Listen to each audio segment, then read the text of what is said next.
Welcome to the review of what we've learned so far in our Knowledge 9 domain about fairy tales. We know that fairy tales start with some words, like once upon a time.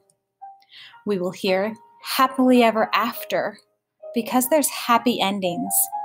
Magic is an important part of fairy tales. There's royalty, princes and princesses, kings and queens, and there's castles in far-off places, forests, lands that we've never seen of before. There's usually a problem and a solution in a fairy tale, something that has happened, and a way to fix the problem. In our fairy tales, there are settings where the story takes place, like the well.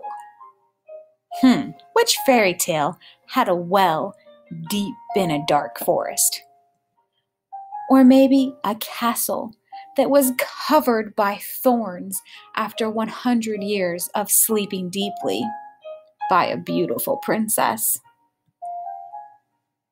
Or a forest where deep inside of it a tower stood with no doors and no steps leading up to it.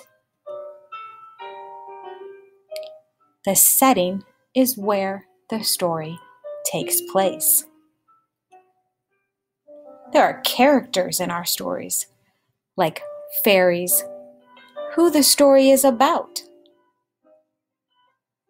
kings and queens, princes and princesses,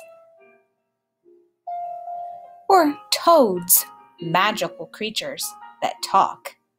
Characters are who the story is about. Magic. In fairy tales, often there is lots of fantasy, things that don't happen in real life, like magic.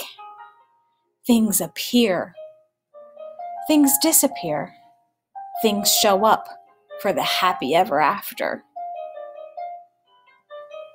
We have many more stories to hear about in this domain, and stories you can discover in a library or by talking to your teacher. Enjoy the rest of this domain.